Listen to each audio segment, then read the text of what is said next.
to you, if I'm allowed to.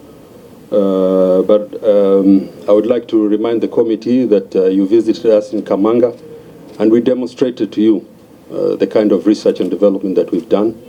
And I don't think this is a lie or a fallacy, or that we are trying to take monies from other deserving departments. However, Honorable Chair, if the committee feels that maybe the 1 billion is not something that NIS should get, I think we will try and defend it as much as possible. And if there's another area that is deserving, then we are more than happy to ensure that that money is taken to where it is deserved. But we will avail and break down each and every item for the committee. Of the current situation we are as a country. And we are willing, as Honorable Memus had said, you know, in the security sector, we are not the only people. We take cognizance of the fact that the military itself needs a lot of help and deserves to be assisted, because the current threat environment we are facing, honorable members, is very dire. A lot of people in Kenya do not seem to understand that apart from Al-Shabaab, we have more than 5 other countries that have been destabilized, and those threats are not going to go anywhere else other than in Kenya. And the current security posture that we are facing is very dire. It is wanting,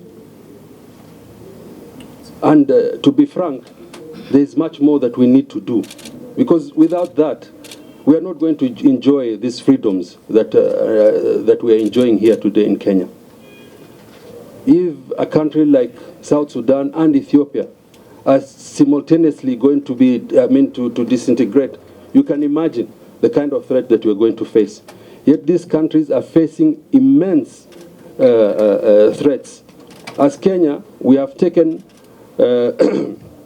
we have taken, and I'm sorry, I'm a bit emotional, because I've just come from Addis, and the kind of threats that we are facing as Kenya, I think we do not seem to appreciate. We do not seem to appreciate at all. And if we go into the same trajectory, politicizing each and everything, and I'm not talking about the committee here, but I'm talking about the country also, then we're going to face more threats that we will not be able to overcome. So, Honorable Chair, the last the last 2 years, we have really struggled to ensure, for example, that there are no bombs happening here in Nairobi, that there are no Al-Shabaabs penetrating into Nairobi. We have lost so many lives in the front through the SOG and also the special forces from the military, trying to safeguard our country. So there is no amount of money that is enough at the moment to ensure that as Kenya, we are able to safeguard ourselves from the rear, from the front, from the top. We are facing threats from each and every neighbor that we have, except maybe from Tanzania. Every other one, there are threats. If you look at Uganda, you have the Karamajogs, you have the different tribes coming into Kenya to undertake cattle rustling.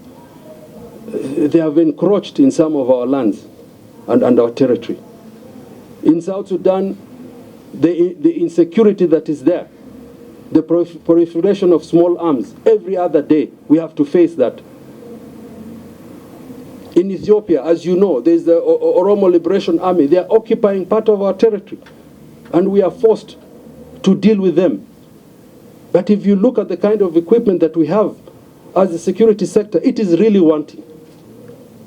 And I think as a country, we need to decide whether we are serious and whether we want to ensure that we are giving the security that Kenyans deserve. So there is no amount of money at the moment that we can say is enough. And I'm telling you, for example, the military, for the last 10 years, they have not been getting the requisite equipment. They don't have equipment. And I don't know how else we are going to emphasize this. We really need, and this sector really needs to be looked at very carefully. Otherwise, we are not going to be able to enjoy the freedoms and rights that we have. Thank you, Honorable Chair. Point of order, Chair. Chair, you know,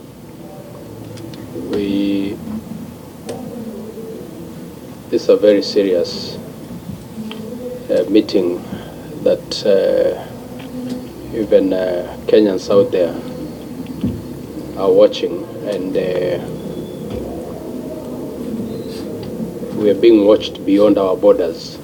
Is the DG in order to say that the military has no equipment on camera? I don't find that appropriate. What I said is they need equipment, and they do not have equipment that is sufficient enough to allow them to do their work.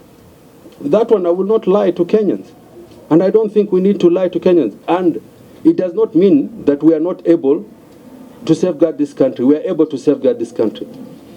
But the kind of equipment that they have needs to be upgraded. They need to have new equipments, and we cannot beat about the bush about this.